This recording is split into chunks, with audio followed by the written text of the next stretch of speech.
All right, my friends, we are with a wonderful friend, Kaustubha Das. It's great to see you here. I know you've been dropping the knowledge. One of the things that I'd love to get from you is just a general understanding of what you feel the world needs to hear now based on where we're at. I think the world needs to hear now what it always needs to hear, but maybe now more than ever. Yeah. There's coming from the ancient spiritual traditions. They wrote knowledge down in these ancient texts, sometimes texts like the Bhagavad Gita, and there's many others, the Upanishads and others. But the foundation of them, the foundation for life that's provided for them is something that you could call it, they call it Atma-jnana. It means knowledge of the self.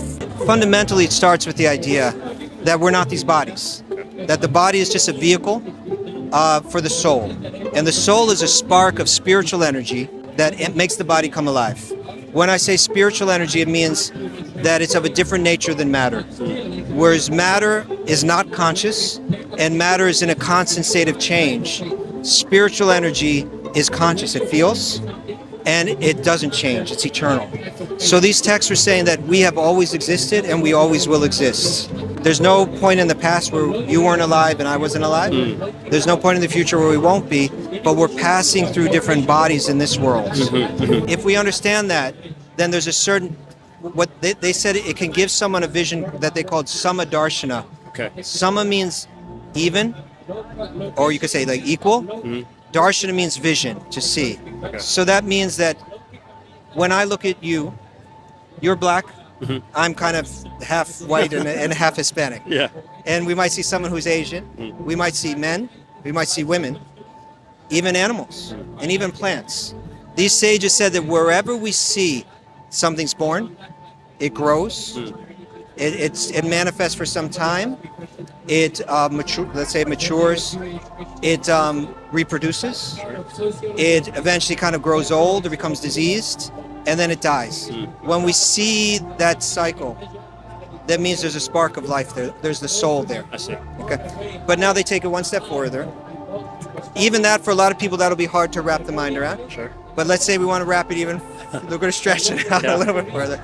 This idea, for people from the Eastern traditions, this is not such a hard pill to swallow, but for the Western mind, it's going to ask us to stretch our imagination. That the soul that animates the body of the human being is not different from the soul that manifests, that animates the body of the animal, or the soul that even animates the body of the plants. That the soul is equal in each one, but it's the body that either limits or expands its potential to express itself, or it's even its potential to feel and experience. So the consciousness is there inside the plant. That form may limit its sensitivity, its ability to express itself, but the potential is there in the plant just as much as it is in the human. It'll take, in its next birth, it'll move up a cycle and it will begin to expand. Sure. And we have the potential, according to how we live, according to the karma that we accrue, we might go backward and enter in a body where it becomes more limited again. But here's the point with the Samadarshana. Now I see whether you're rich and I'm poor, or I'm rich and you're poor, or you're black and I'm white, or vice versa. I see an equality that we're switching bodies anyway.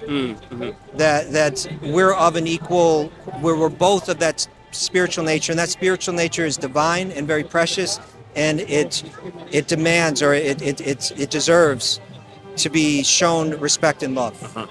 That's the key. I got you. So if we all get that, you're going to find, whether all of that detail is there or not, all these spiritual traditions are teaching that there's some spark, at least in the human, that's divine. Yeah. Let's begin by recognizing that. Right. And really learning to respect each other. Absolutely. If I can ask only one follow-up question, which would be, what would you give to someone as a practical application of trying to get in touch with the divine, whether that's meditation, food? What is something that they could do daily in order to start moving up the path of, say, expanding their knowledge, or maybe even manifestation powers, to get what they want in some degree in life? That's a great question. Of course, it could be answered in so many different ways. And different people are different. Different people respond to different practices more naturally. But if I were to give one, I might say to seek out a text like the Bhagavad Gita. There's another much longer text called the Srimad Bhagavatam, very important. These texts are full of wisdom, and if you take them and you spend a little time with them every day and you read them, not just like you read any other book, but you kind of sit down, maybe wake up, take a shower, sit down peacefully, breathe a little bit, settle your mind. Open up the book and open it up. When you open it up, open up your mind and open up your heart to try to understand the message that's there. Try to listen for it. Don't worry about how many pages you're covering. Try to hear the message, and then try to take that message deep into your heart. And then when you go through the day, that day, reflect on that message. You might find you're challenged in life by, let's say, interactions with other people or interactions with nature.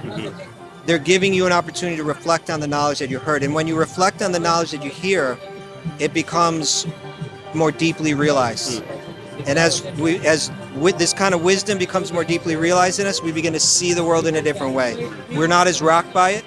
It may be hot or cold. Sure. Some nice things may come our way. Things that are not so nice may come our way. We learn to have an even mind through it all.